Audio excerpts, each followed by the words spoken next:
Good afternoon, everyone. My name's Gráinne Humphreys. I'm the Executive Festival Director at the Dublin International Film Festival. It's my great pleasure to welcome you here to a DIFF Circle event looking at festival strategy for feature films. I was rehearsing my first line, and there was a line, I think it was from Porgy and Bess, that kept coming into my head. But currently we are running at 20% above the number of submissions that we had last year. And it's causing kind of little ripple effects out. I can see everybody from filmmakers are wanting faster responses, to sales agents are selling us more and more films, to distributors landing films in late. And I just feel like we're genuinely, it feels like definitely in a different phase than we were last year. But also I'm very conscious for filmmakers. That means that there's a really huge pressure on trying to work out and define the kind of pathway and journey that your film wants, needs, deserves. And so we thought, as I said, coming up to the kind of end of the autumn phase and our own kind of submission phase, that we would kind of pull together some friends and experts to come and talk about their experience of festival strategy, their knowledge, their insights, in the hope that we can kind of share a potential pathway for people who are looking to get started with their films, and indeed in some ways to also hear from you. So what I would love to do is to run through, as I said, our panel, and then I'm going to do a little bit of housekeeping, and then we're going to kick off. So maybe I will start with you, Sarah. Sarah Moses is the founder and CEO of Together Films, a marketing and sales company serving the international film community from our offices in London and New York. She's acted as the head of marketing for film festivals, including Sheffield Doc Fest, Doc New York, Human Rights Watch Festival, London, New York, London, New York, and Athena Film Festival in New York. And she's passionate about serving filmmakers to increase their social impact, reach, and revenue for award-winning titles such as For Sama, Unrest, The Tale, and The Roll, Red Roll. In 2023, Together Films expanded into international sales representation backed by the BFI's Global Screen Fund, and their debut slate includes Your Fat Friend and The Walk. So thank you, Sarah. I'm delighted to have you here. Julia, some of you might remember from her fast turn in DIFF 2024. Julia studied literature in Munich, and film and television criticism, and has worked in numerous different film festivals, including Film Festival Munich and Doc Leipzig and Syrian Camp. And since 2014, she's been working as a freelance journalist, author, translator, and presenter. She worked in the press department in Munich and the editorial Film Fest. And from 2019 to just last year, she was curating the international film program with a focus on the English-speaking world, American Indie, Scandinavia, and international TV. And now she's the artistic co-director of Filmfest Munich.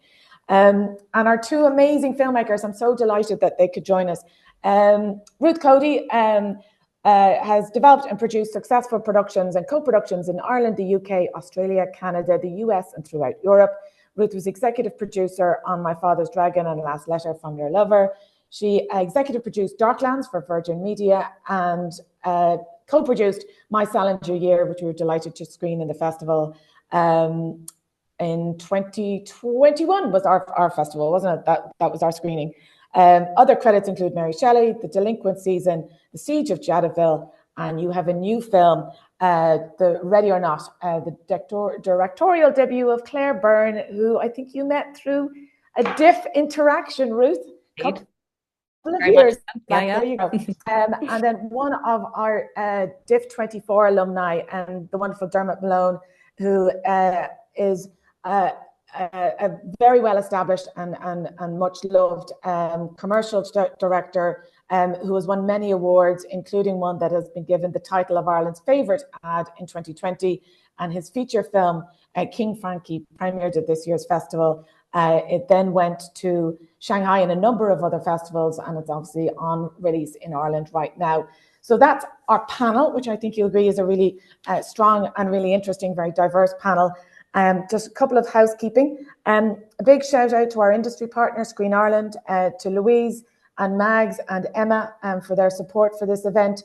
We have enabled live captions for the event. You can switch these on and off yourself using the options at the bottom of your Zoom window. You can submit a question, and I'll do my best as much as I can to include it in the conversation. The event is being recorded, and we will make it available, and probably by the end of the week, to the DIFF Circle and those people who are signed up to our DIFF Circle database. Our final submissions for DIFF will actually be the 10th of November. And just to say to you that following the event, there will be a survey, which is a questionnaire and an opportunity to give us some feedback on today's event, but also a chance to donate to DIFF to support the year-round development programs. So with that, I think I've covered all the different bits. Yes, I have covered all the little bits I wanted to get to. Sarah, can I kick off one of the questions that I think gets asked, or I feel like gets asked the most? When is a film ready to be submitted to festivals? Key question. So I think there's two answers to this, depending on a number of different factors, but also between the genre, documentary versus scripted. A lot of our work is in documentary, so I'll kind of give a little hint to that, and then we'll think about completed films as well. So when you're doing pitching processes, you might be at festivals, maybe going to a pitch market, or also like at the Sheffield Doc Fest, the Meet Market, they have different pitching forums. It's really great to get in front of festival programmers at that point during production to give them a hint of what your film is. You're maybe going to get a 10-minute meeting, a 15-minute meeting. You're introducing the film to them. And what you want to be added to is the festival's tracking list. This is a list of titles where someone's kind of, oh, that sounds really fascinating. Wow, what great access you have. Oh, I've never heard of that story. I'm going to add that to my tracker. Now, every festival does this in a different way. Sometimes it's a fancy Google sheet, sometimes an Airtable, sometimes just their notes in their email. But there will be a list of films that they've gone, that sounds really wonderful. I want to hear about that. And if they are a diligent programmer, before the deadline, they'll reach out and be like, hey, I think you said you're going to be finished this year. Have you got a screen I can have a look at? I want to kind of really see this now. So getting in early can be really powerful. I'm not a producer anymore, but I used to produce about 10 years ago. And we had one of those moments at Sheffield Doc Fest where we showed Janet Pearson, who was at the time the lead programmer for South by Southwest, a film called They Will Have to Kill Us First. It was a music documentary. South by is half music, half film, and tech. It was about the banning of music in Mali and West Africa. And it had Nick Zinner from the AES doing the score. It was like all the attributes that we thought would make sense for South by. And we were like focused on South by being the one. And Janet watched the trailer and said, I've only done this 3 times in my career, but if you finish this was in June, if you finish this by the end of the year, you will have a world premiere at South by. And she was like, I've done that 3 times in my life, but this is the one that's it. And I was like, this is wonderful, amazing. We just about finished it by the end of January. I managed to get it in. It was so stressful because we were all trying to get that single festival deadline, and we made it happen. The world premiere was wonderful, but my God, those final few months were horrendous. The more stress-free way is to give a sort of tracking kind of update. You want to get in front of that festival programmer, make them aware of the film, but then get the film finished to the way that you are really proud of it, and then put it out into the world. So from a kind of docs point of view, you might have like a fine cut or a rough cut where there's a few things that might be tweaked, but the overall shape of the film is there. Some programmers are happy to look at that. The major ones like a Sundance or a kind of South by, where they know that will be the world premiere destination, they're going to look at that version. But I do feel for most people, wait until you have a finished film is always going to be your best step forward. You want to have that finished, completed product.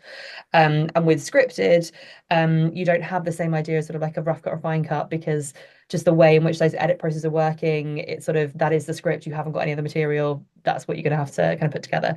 So I'd say teasing it up for people a good year in advance, sometimes 2 years in advance, depending on kind of where you're at in your production cycle. Get some early indication, get some early interest, keep in touch with those programmers. You don't want to keep in touch with loads, but maybe there's 2 or 3 that you're like, this is a really good fit for you. This totally makes sense. And what is vital for those meetings, you have to know and understand their programming. We knew for that example film that South by is obsessed with music docs. They program them every single year. We could reference what made sense for them. Festival programmers find it really annoying if you're like, my film is perfect for you, and it's like not the right genre, it's not the right length even, like doesn't make sense. So you have to go in with a knowledge set. And I would say focusing on maybe 5 to 10 priority festivals that you're really aiming for in the right time of the year, and that you want to get on those tracking sort of lists of maybe 2 or 3. And then wait until you have the final film that's ready, but give yourself a good timeline. So when people say to us, especially on the sales side, we're looking to premiere at Sundance, and we're like, great, we want a Sundance film to sell. That's wonderful. That means having a final film by early August. And most people say to themselves, like, oh, but Sundance got to have it finished by January. It's like, no, you want to get that into the programmers before they've built up so many films on that list that you're going to be like, 1,002 that they're looking at that season. So if you're aiming for Sundance, you're really aiming for a finished film by August. They can accept late submissions. Of course, we put them all in late. That's fine. You can go up to maybe end of September, October, but you don't want to do that because by then they've already made programming decisions. They've already booked in multiple world premieres and they're squeezing you in rather than you being a front runner for them. So be very clear on what is the timeline of the festival where it's premiering, and then really what is that finish day? And don't go for Sundance if you're finishing your film in December, because you're probably going to rush it too much at that point. Go for Berlin, go for South by, go for the next one. The Sundance hit rate is about 12,000 submissions and about 200 people screen. So every person that says to me, like, Sundance is definitely the one, I'm like, probably not. So don't kill yourself trying to make that happen when there's plenty of other opportunity there. I'll pause there for that minute. No, that was fantastic. I'm also laughing that people feel like you're genuinely only getting warmed up when you get into the last weeks of programming, and it's like, no, it's actually the complete opposite. You know, unfortunately, the program team are tired.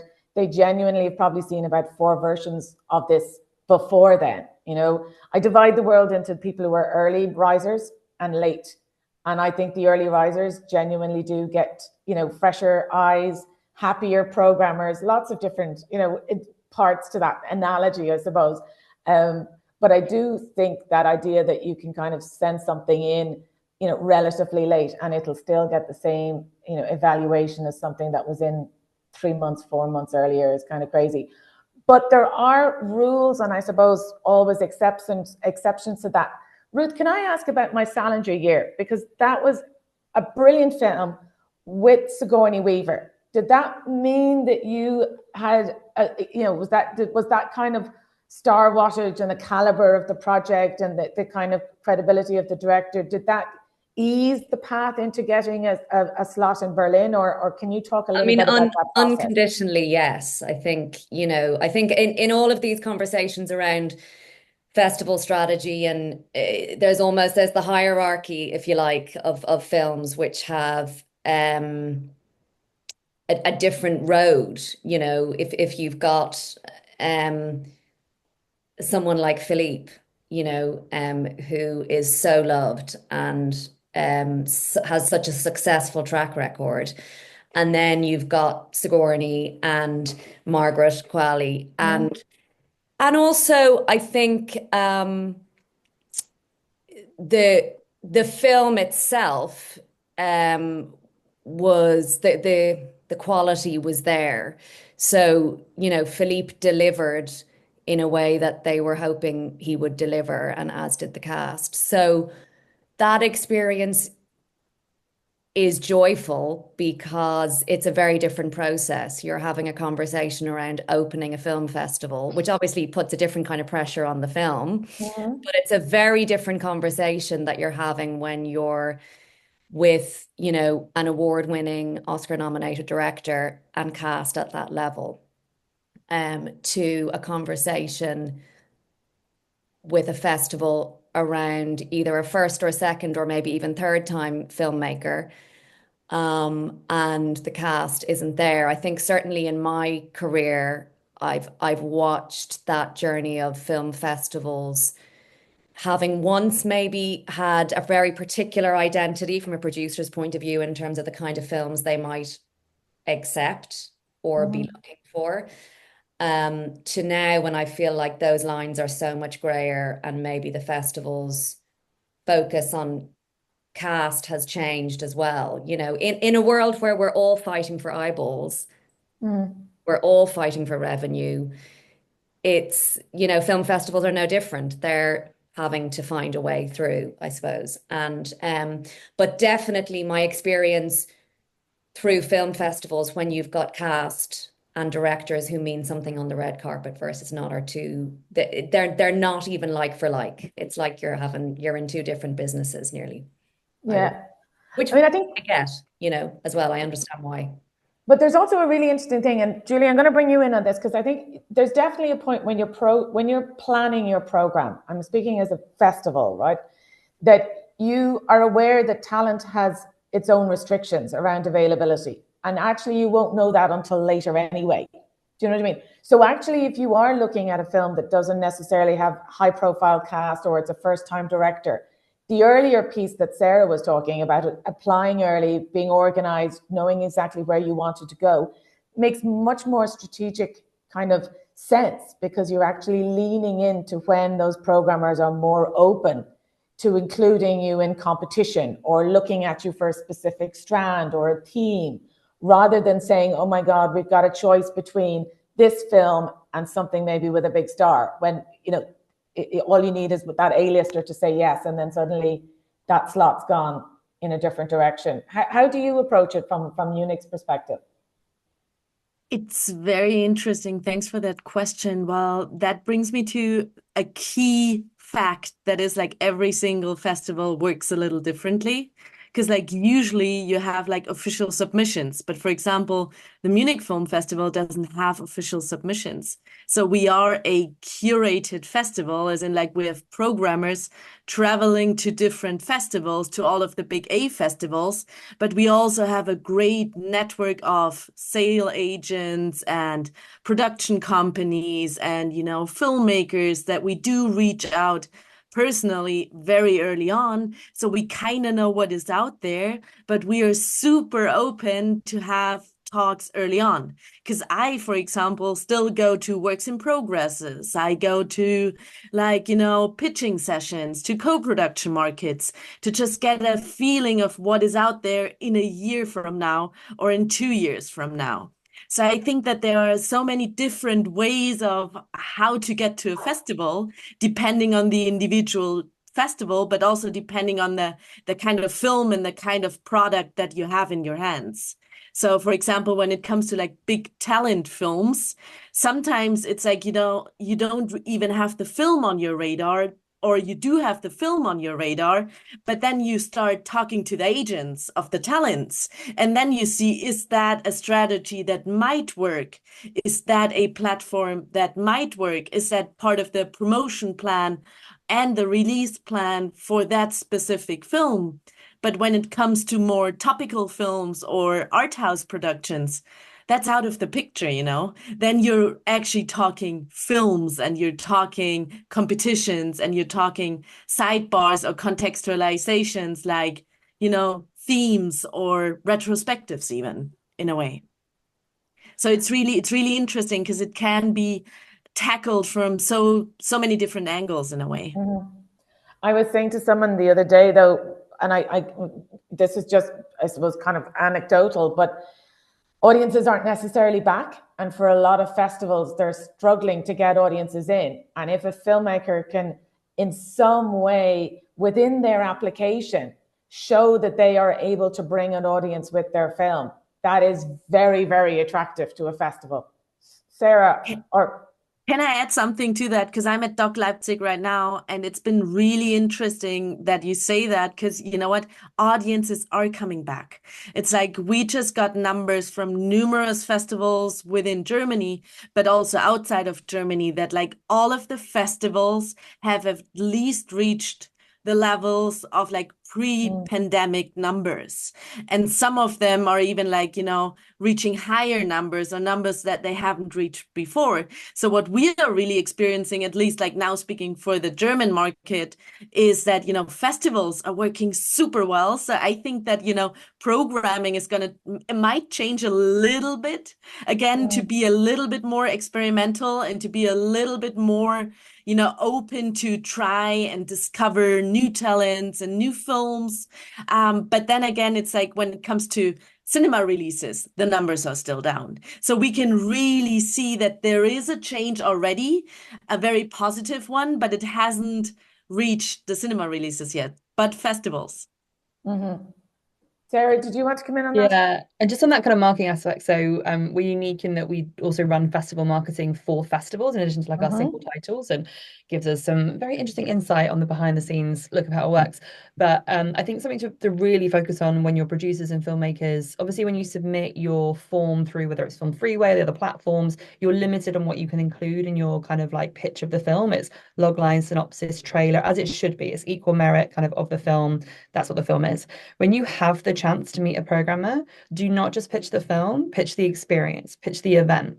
Okay, if you program my film, there's this amazing contributor who's in the film, I can bring them in. We've got amazing cast. They're willing to travel to America for this. The director is able to make it. We've got partnership organizations with Greenpeace and Human Rights Watch. Like, whatever the thing is that can suggest you've got marketing collateral that you can bring, that's what you're pitching in a meeting. If you get 10 minutes with a programmer, you give them the log line and then you give them the event that you're imagining, because that's what they're selling in. Because when I'm in those meetings and it's like I'm sat there as the marketing side and the program, I've never programmed a festival, but I'm always on the other side of it. But like I'm listening to like what they're saying, it ultimately comes down to, okay, these are the last two films we can pick, one of these two. Which one is going to fill a house? And those two films might be matched on creative, matched on delivery, everything is perfect. The question it comes down to is, Sarah, which one of these do you think will sell out quicker? And then it comes down to that decision. So it's always based on the marketing appetite, sort of eventizing of it. So whatever you could do to create an event moment, and you can pitch that in if you have the in-person interaction. And I say this for everyone, whether you're pitching a sales agent, a distributor, a festival, when you're at the forums at CPH and other places, do not just keep pitching the film, pitch the audience experience, because that's what gives you the edge over other projects. Yeah, actually, Dermot, can I bring you in on this? Because it feels like a really good place. Because I remember our initial conversations around King Frankie, and yourself and your producer, Matt, you were so energetic and so committed and talked about all the different things that you could do with King Frankie. And I'm kind of interested we're all friends. You could share if it was a deliberate strategy or you just naturally...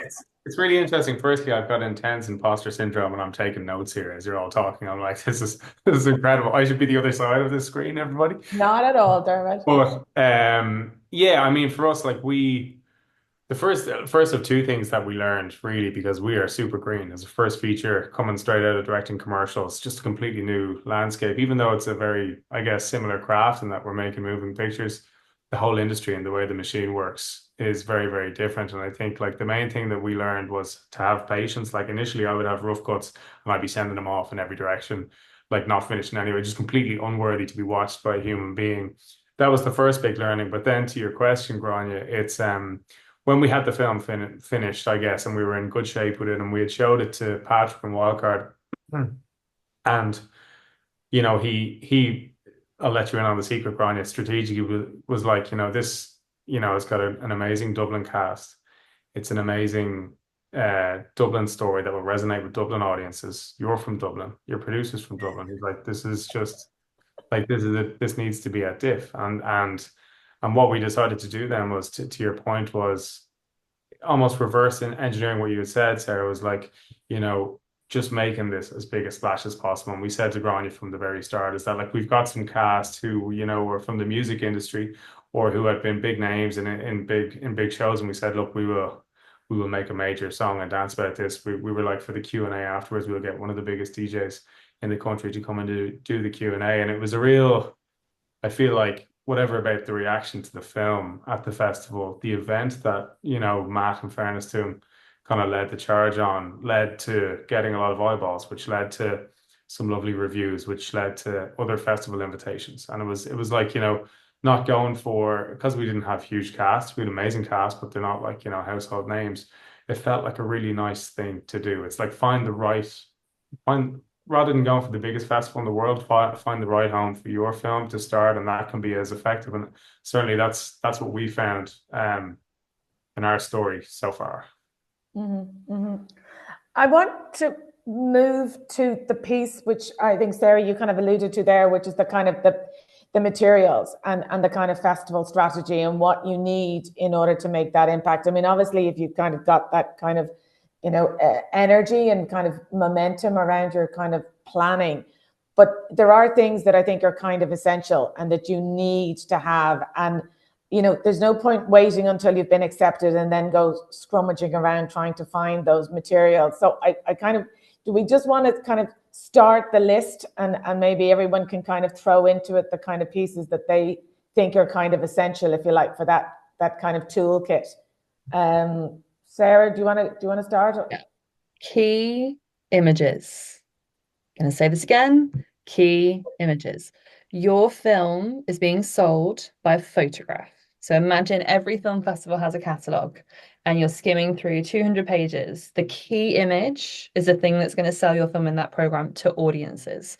That image is going to be printed in the guide. It's going to be on social media assets. It's going to be on the website for the festival. It might be on a giant poster in the city centre.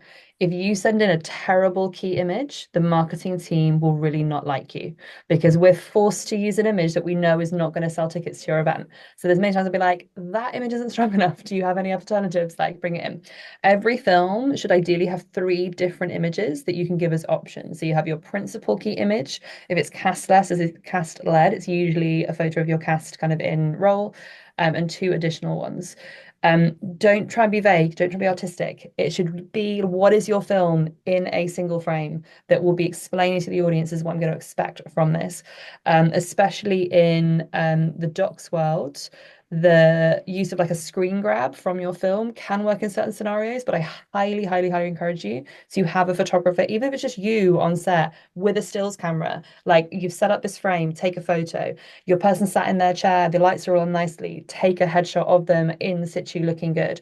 It's much better to have a proper kind of photography. And on scripted films, you'd have a unit photographer is the name of it. So if you haven't got this in your budget, definitely encourage you to have that just one day, if it is all you can afford, one day on set, proper photography, because the marketing teams will not like you if you send them bad images. The sales team won't like you, the distributors won't like you. Everyone will find you really like, oh, guys, it's a beautiful film, but you've given me stuff I can't use to market. So primary one, if everything else is not great, please send in 3 good images to your festivals, to your agents, to your distributors, because it is the principal piece of things you'll have. Even if you haven't got a poster yet, I actually don't mind. I just need a really good image that I can start the process with. So that'll be my first one to really think about. Okay, go for it, Can I Julia. take it one further?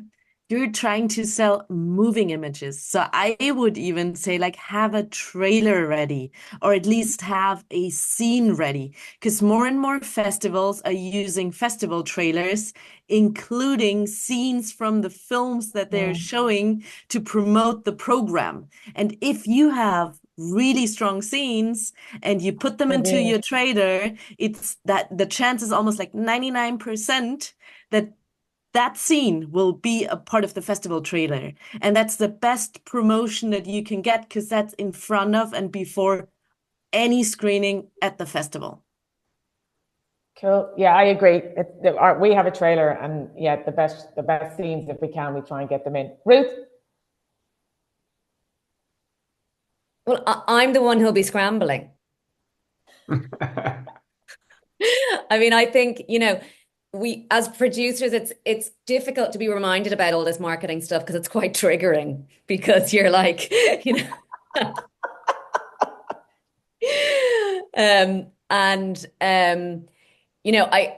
think there's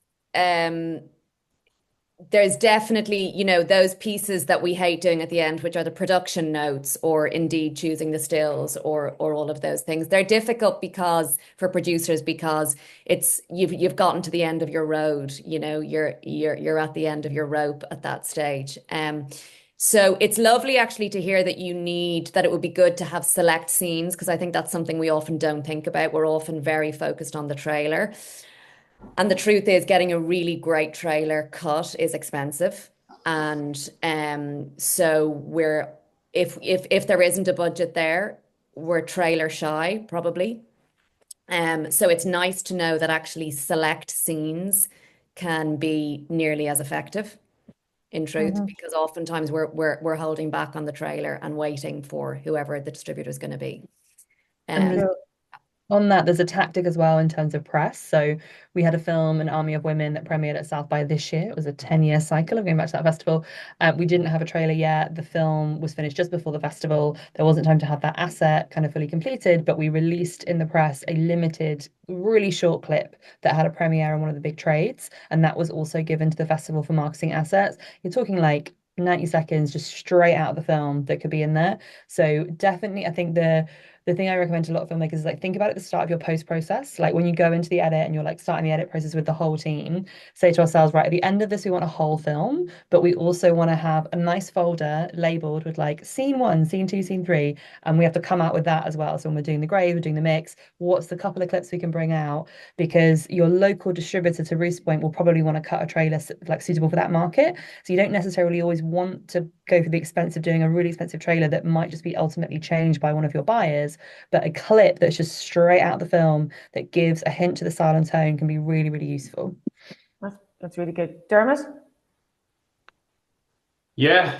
I mean, I come from a commercials background, so it was one of the first things we did was like cut a trailer. I was actually almost cutting a trailer for the film while we were cutting the film, and again, just an unbelievably useful tool. One thing that we didn't have was a stills photographer on set doing amazing things, so we were relying then on grabs from the films. And again, like there's a very different thing as I've learned as a filmmaker. Like my favorite screen grab, my favorite moment from the film might not be, the marketing team's favorite moment or screen grab from the film. It's actually something we've come up against a few times. There's a few stills that are out there in the world that I actually really don't like, but they're the ones that audiences react to, or it tells what the film is, and it gets that in. So yeah, I mean everything that you guys are saying. I'm going to throw just a couple of things into, if you're using Film Freeway, that you update with things that have happened since. I mean, you don't have to email me or, send me notes to my house, but if you put it on Film Freeway, I'll see it. Do you know what I mean? If you've got into another festival or you've got awards or something like that, I do keep track. Do you know what I mean? And go, oh, that's kind of interesting. Julia liked it. Interesting. Do you know what I mean?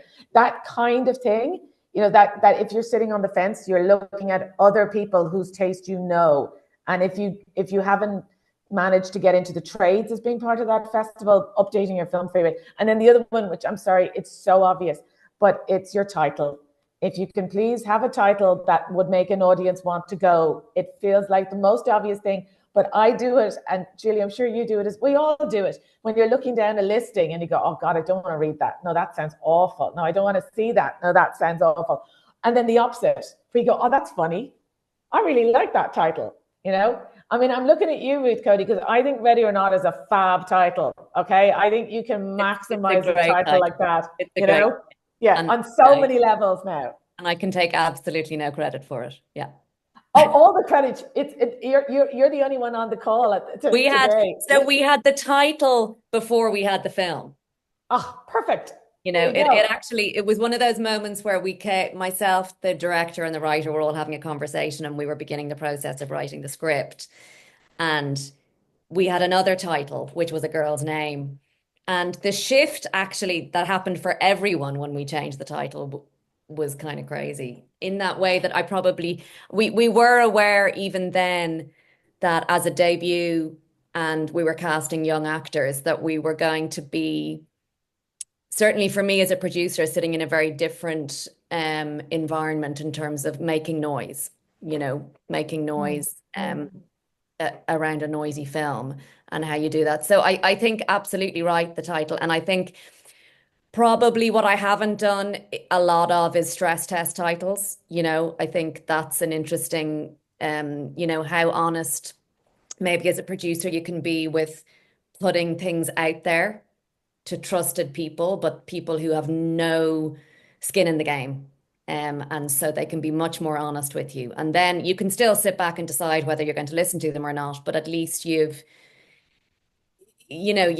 put your baby out there rather than just in here. And obviously when you're developing and making a film, it's you have to protect that process so much, because until it's ready to be seen, shown or heard, you can't risk putting it out there. But the downside of that is that actually you're an echo chamber. You're just an echo chamber of your own film. And certainly as producers, we have to forget about all the noise in order to get the film made. We have to forget that there's other films out there that we're going to be in competition with to a certain degree to just keep going. But actually, if there are things from a marketing point of view or from another point of view that you can stress test, why not do them? I think in such a crowded market, you gotta, probably, yeah. I'd say Yeah, this about your log line, your copywriting as well. So stress testing the title and then the log line. Because sometimes I hear a title, I'm like, oh, and then they carry on the sentence, and I'm like, oh, no, that didn't think. The No, log line no. that Like, started in a oh, funding development application 7 years prior. Yeah. exactly. You're like, what is this? So I always say like that classic thing of like, would your grandma understand it? Would your nan get it? Like if you just say the log line out loud, would your nan be like, oh, lovely, that sounds great? Like, will they understand what it says? Because so many people are trying to be really clever in their log line, like really expressive language and really expressive words. And again, if I'm skimming through a program book of 200 films in a festival, the film that sounds a bit too artsy, confusing, probably not number one pick. Like you're going to skip through to another one. So with log lines, I try and say to everyone, like, be more simplistic. Like, actually try and use simpler words in that log line. The audiences will be like, oh, it is a film about climate change, because I've got that in the log line. Like, relationship, like, use words that are really easy and understandable, because it also, in a really geeky way, it helps with website SEO. So, film people, like people who like climate change, if they're Googling, like, climate change things this weekend, what about doing? It's going to pop up on the website quicker because you've used a word that is normal, regular language. When you try and use overcomplicated words in your copywriting around a film, it means you just literally don't appear as well on searches. And fun fact, in the UK, 92% of cinema tickets are bought from a Google search of someone being like, what to watch, what's on this weekend, films of interest. It's not, I want to watch this film, where is it showing? So if 92% of your purchases are based on some kind of Google search, you want words that are natural language words to appear. And that means your logline and your synopsis having more simplistic language than most creatives would like to use. Can I add to that yeah, just very go for it. briefly? Because I can also add that, editorial teams, whether it be at the festival or in the journalism world out there, are lazy and they're very busy. So the better the material is, the more likely it is that they will actually use that. And the more likely it is that the words that you think describe best your film will actually reach the world. Because otherwise, they're really hardcore. They're just going to change it. So it's like, the better all of that is, the visual images, the trailers, the clips, and the words, the more likely it is that it's really going to be the way you want it to be out in the world, in the trades, in any sort of like press, and at the festival and on the web festival, like the website of the festival. No, I agree. And actually, there's a question in here, and if people are interested, just to send us in some questions. But there's a question here about submission criteria and whether it's the same for every festival, and whether you should bring up, do you know what I mean, certain considerations, whether your director might be deaf or you've some element that you want to highlight. And I mean, to my mind, I would say yes, please. Do you know what I mean? In whatever way you can, whether that's in your cover letter.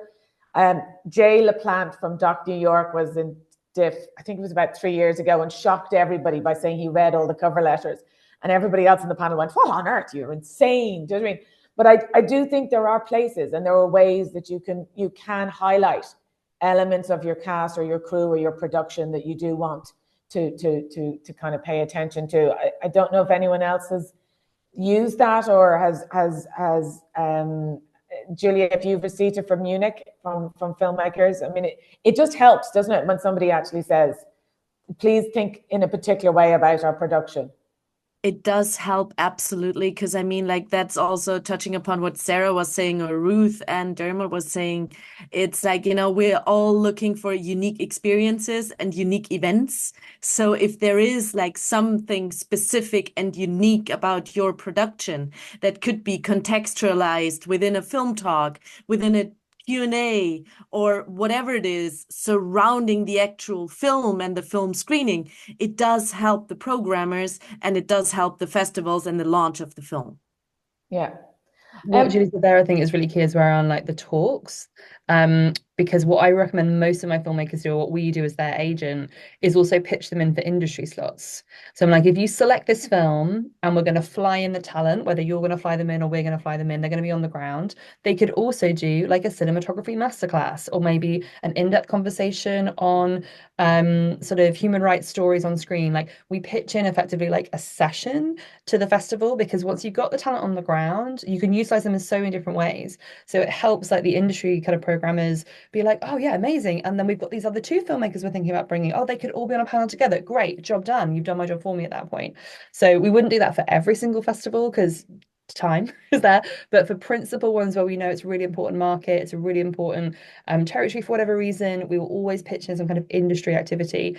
So I say to most filmmakers, have a paragraph of like, if you could be on a panel, what are you an expert in? Like, I don't know how to use a camera. I've never had to shoot anything, so I couldn't do cinematography, but you're the director, you could totally do that. Like, have a thing that you could talk about that's really interesting, and then send that in again, also in your cover letter, like willing to speak about this on stage, have already done this at these 4 festivals before and it went really well.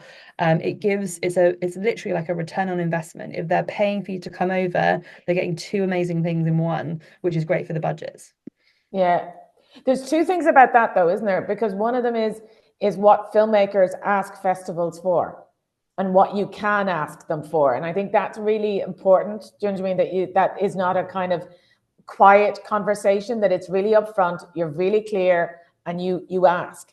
I also have a bugbear about filmmakers who don't ask what the slot is, what the cinema is, what the time is, and then suddenly they're given something and they go, oh, I a Tuesday afternoon at 2:00 is not what I was expecting. And it's like, well, converse about this, engage with it. But you're absolutely right about the filmmakers being part of the panel in the industry, because it feels like they're also the only sole champion for their film in the early part of its career. They literally are the one who can say, hi, my name is, and I made this film, it's showing on here, and you actively have to take on that kind of advocacy role.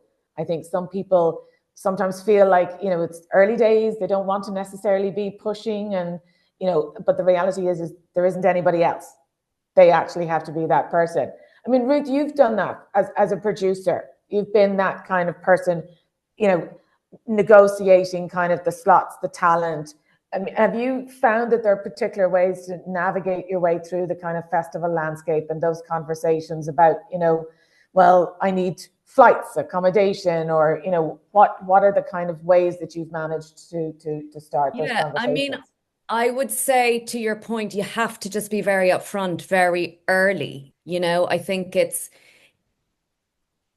if you're having a conversation around slots and what the festival are going to pay for, you're then in the lucky position that you're in a negotiation, and clearly not every film in a festival is going to be having those kind of negotiations. It sort of depends on the film, but I would be very upfront, very well, immediately, basically. Not prior to the offer, by the way.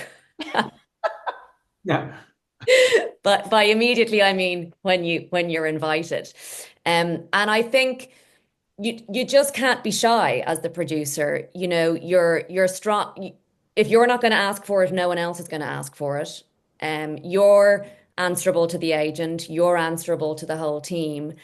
And ask for the world and see what's available. I think we are all aware that everything is tighter than ever before. And so then we come back to the point about what the value system is for the festival. So, okay, if you're asking for X, Y, and Z, why?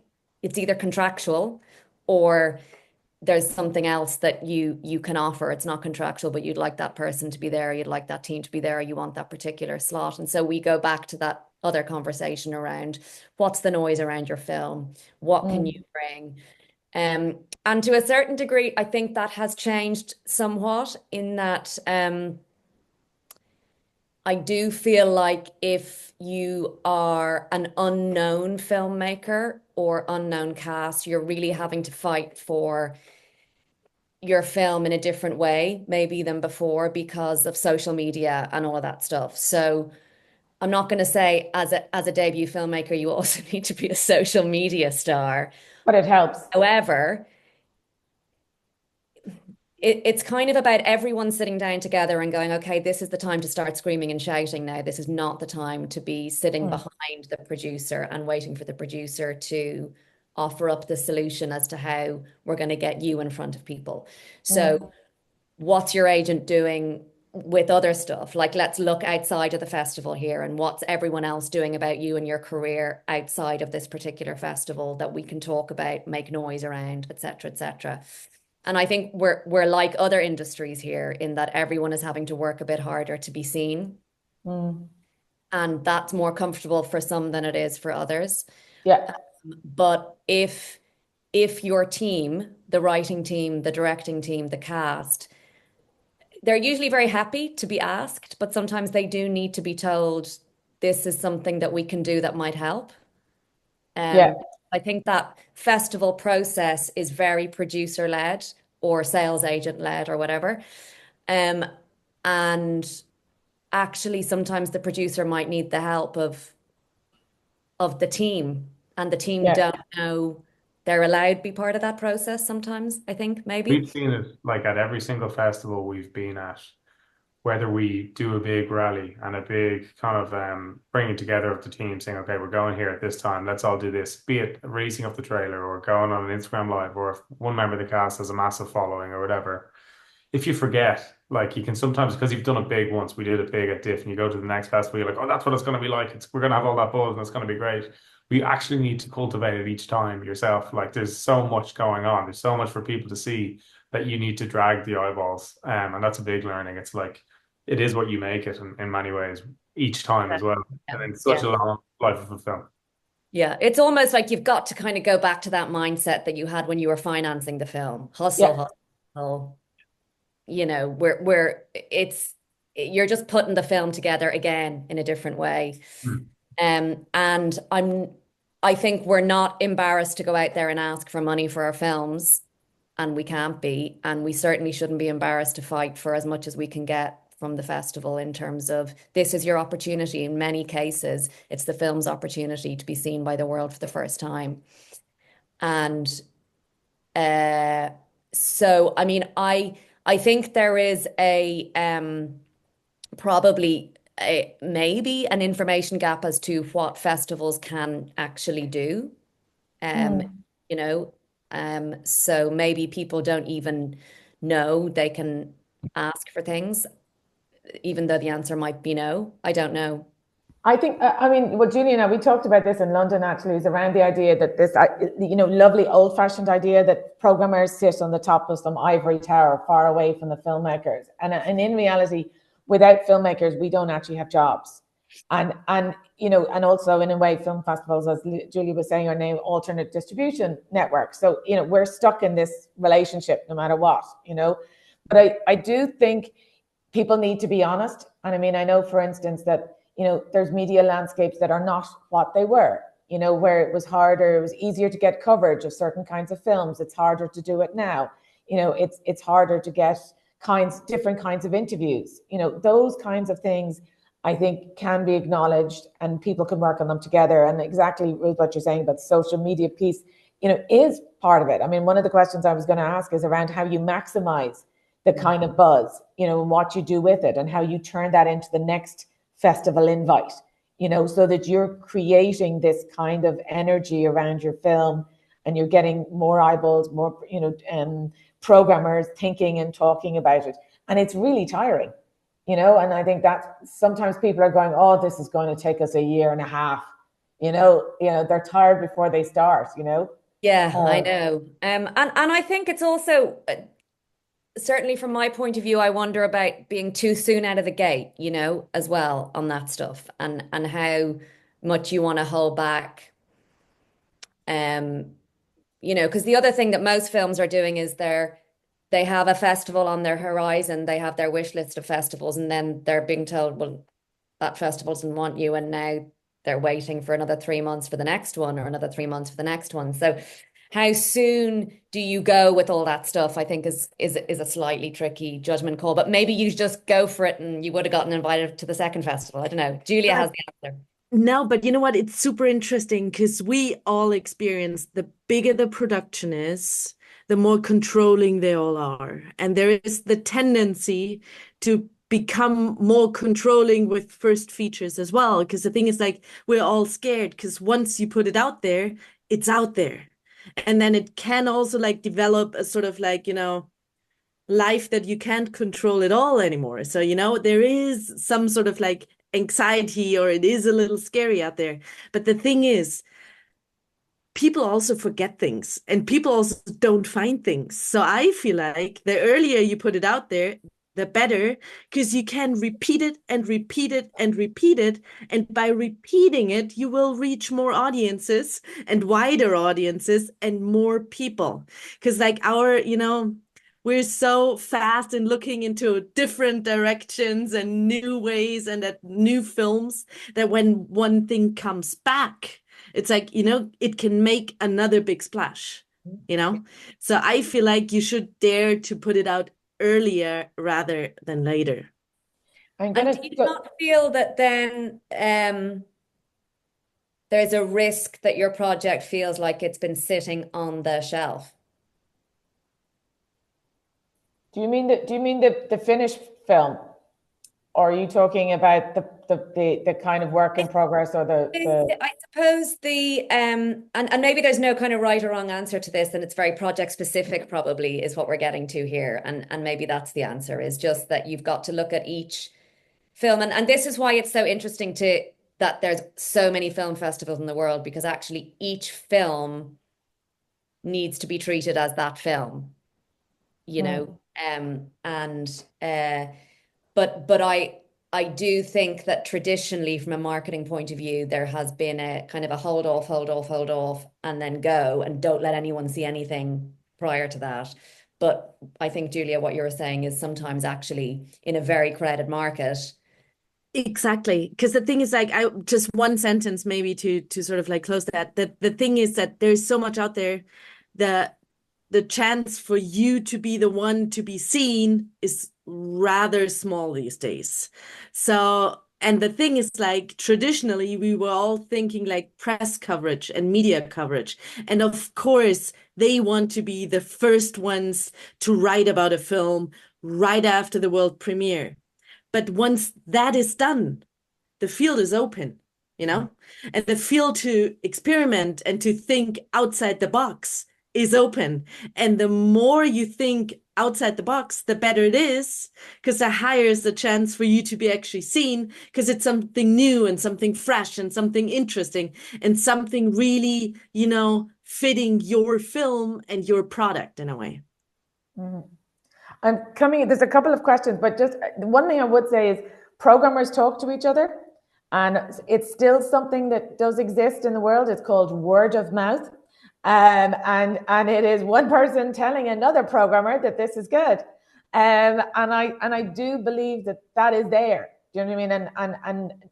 And the converse as well. Be nice, be good, be kind, be generous, be smart, be all those words, because if you're not, we'll also put an X beside your name, and that will also go around the chat. There's a question in here, which is, I think we've kind of answered it, which is how fresh should a film be? And I feel like that's kind of what we're talking about in a way. I mean, the clock doesn't start until you start screening, and then it started. Do you know what I mean? So make sure, like Sarah said at the start, that you really do need to make sure it's in the shape that you want it to be, because that's the version it's going to go out in. So the question here about subtitling, which I think is really interesting, because I think in Novelon, and I'm just going to make this very local and Irish, but say that a lot of Irish filmmakers don't subtitle, and they don't send films in subtitled versions. So they just think of English language festivals. I would even say they only think of English language festivals in North America. Let's just narrow it down. But does anyone else have any feelings about subtitle? Dermot, did you subtitle King Frankie? Yeah, when we went to Shanghai, yeah. We had to, of course, subtitle King Frankie. It was actually a big ordeal, and it's so funny because obviously I have no idea how to read Chinese, so it's hard to know how accurate it all is. But it's it actually opened our eyes to go, and if we do this, it actually makes our film potentially have a wider audience in non-English speaking territories around the world, and it's something that we've looked into. We're going to one or two other places now with that in mind from what we learned there, and it is just to see the film in a different country and to be reacted to in a different way is a uniquely special thing that everyone should try and definitely try and do. Yeah, I always subtitle. Brilliant. Yeah, I think it was, it's the kind of seeing the film industry, which is nice, as kind of we're all in it together around the world. But actually, Cannes is in France.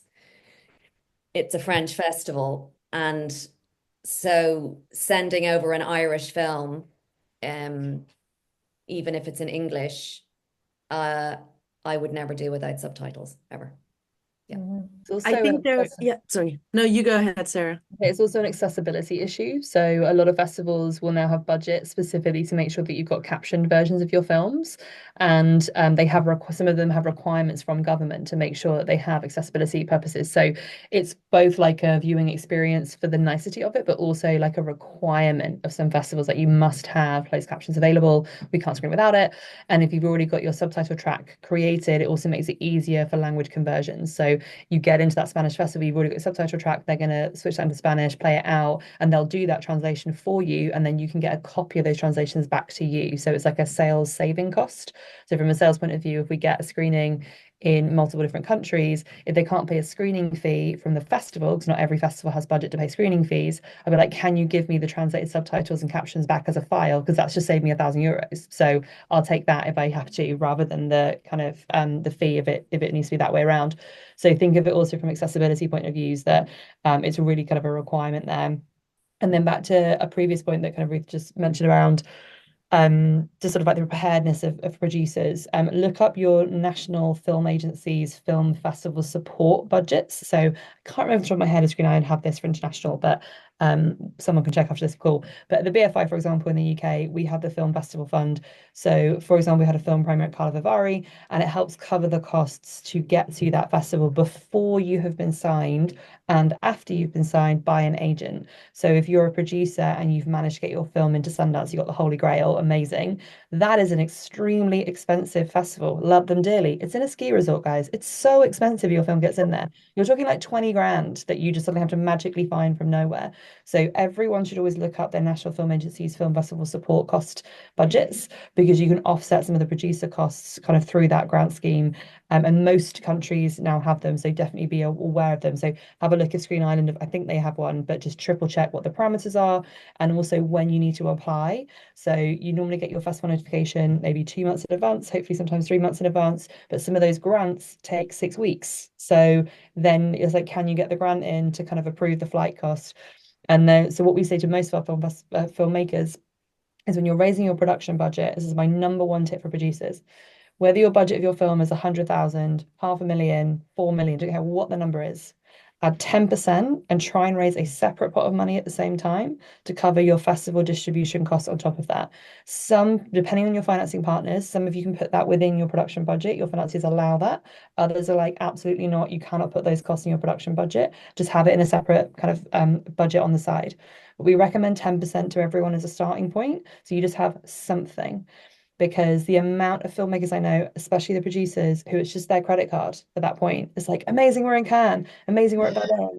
Someone's got to buy the Airbnb, someone's got to buy the flight, and it's usually the producer's credit card if you haven't yet got your agent on board. But you will hopefully get your agent because you've gone to premiere at such a prestigious festival. That's wonderful, but you might have to cover those costs. So when you're financing, have an idea of like the scale of the kind of festivals you're going to. It should be in your pitching documents, kind of the level of like distribution and sales you're kind of looking for anyway. But try and raise a little pot of money specifically for that cost, and look into, wherever you are in the world watching this, your local screen agency to see if they can also support any of those costs for festivals as well. No, that's great. We've got Culture Ireland, don't we, Dermot? But they've been they're amazing. I love Sarah's 3 months though. I'm just thinking many festivals you don't do 3 months, but we're not getting into that. Now, we have actually got about 4 minutes left before we've actually got to the end. So I was going to go round and just ask people for their favorite festivals, because I kind of feel like one of the things that's really important is people, and you can divide it into whatever categories you want. Do you know what I mean? If you want to do documentary, if you want to do, international, if you want to take a particular kind of film, because I think it's really interesting that people think about festivals, do you know what I mean, that they should be going to, and not necessarily automatically think that the ski resort in North America, that there are others.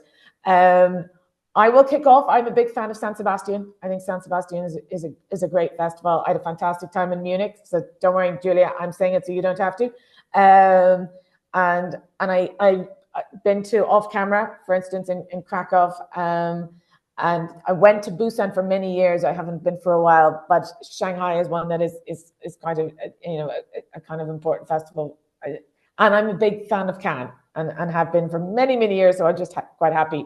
But I do think they're very different for very different films. Do you know what I mean? And I think they can be the worst places for certain kinds of films. And I would say if you're a first-time filmmaker, potentially San Sebastian could be a nicer place to have more support. Do you know what I mean? Than the mighty Cannes. Can I go, Julia? You're up next. Okay, I'm very happy that you mentioned more than one festival because I want to mention a couple.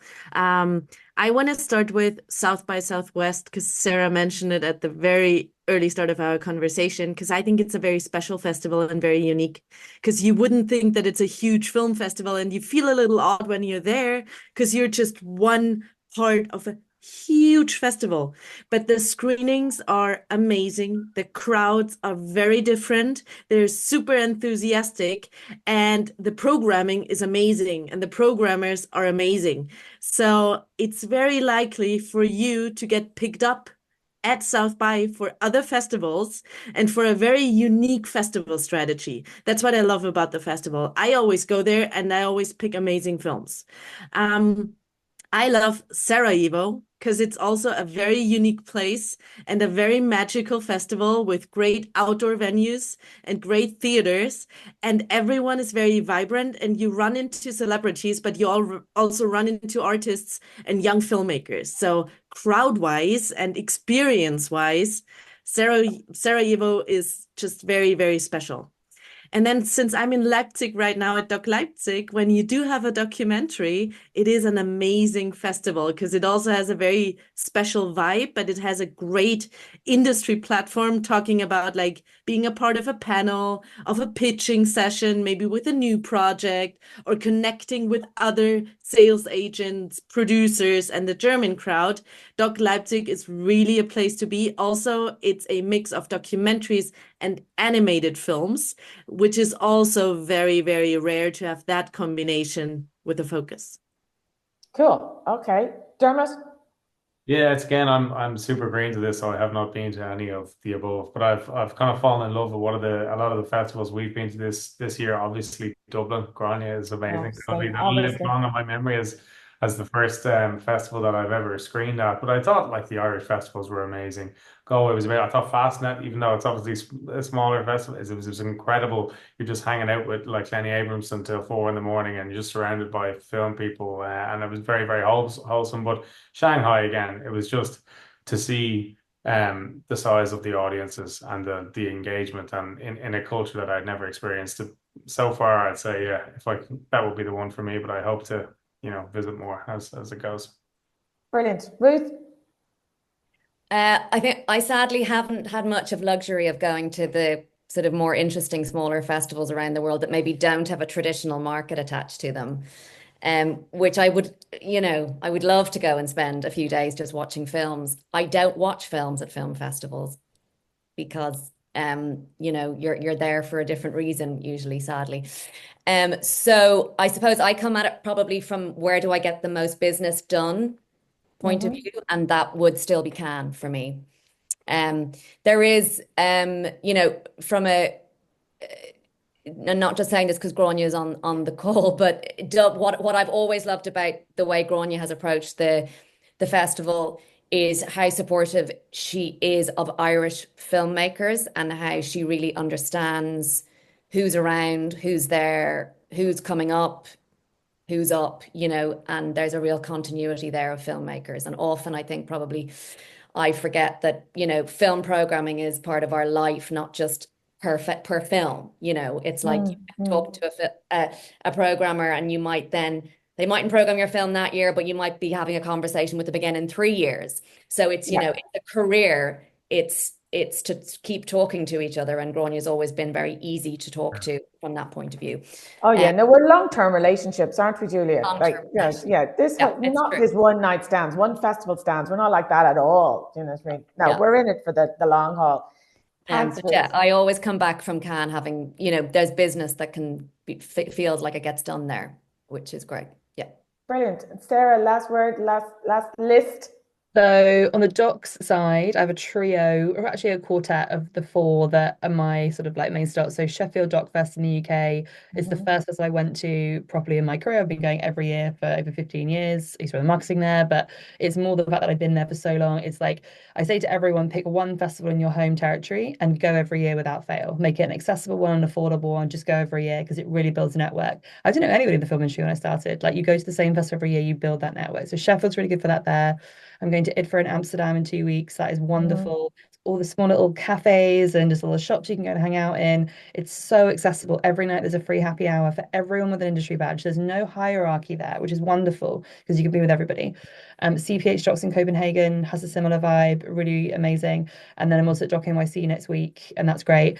And then I do have a bit of a love for Sundance. It's the bougie one and it's really expensive, but I'm also a snowboarder. I love being in the mountain. It's like a nice vibe. And there is an energy when you're at some of those world premieres at somewhere like Sundance, at the major big festivals, there is just this vibe when you know this is the first time anyone on the planet has seen it, and you're in that room and there's kind of like a buzz because people are obsessive with that kind of festival. They plan up and save up for the year to go. So whether or not it will be in the mountains for the long term, because they might be moving, which is I find quite sad, but it will be cheaper for everyone in that way. So I think, yeah, find your one that you go to every year and make that your community, make that your home, and you're going to build really great relationships and networks from it. Yeah, no, that's brilliant advice. I mean, I always say to filmmakers, if you can, try to go to the festival that you want your film to go to, so that you can say things like, I want that cinema, or I want that time, or I went there, or, you know, and you're able to converse, you know, with someone, because they say, I'm putting it in the cinema, and you go, why? And it could be that they're actually telling you what your film is, maybe for the first time. They see it as a multiplex or an indie or something else, you know. Anyway, we've come up against the clock. Thank you all so much, and thank you everybody who's sending in questions. I hope we've answered some of the questions that I know we're kind of constantly facing, both as filmmakers and as festivals, but very much appreciate all your time. Big shout out to Dermot, to Sarah, to Julia, and to Ruth. Thank you very much for your time. Big shout out to where all our hearts are coming from. Is this you, Julia? Oh, this is lovely. And a big shout out to my colleagues, the fantastic DIFF team, Sam, Gráinne, Maeve, Karen, and Connor. And thanks very much, everybody. And this recording, I think, will be out, as I said, before Friday. But if you have any questions, we'll have contact details for everybody, and we'll put them on the email. So thanks very much, and see you all soon. Take care, everybody. Bye. Thank you. Bye. Bye.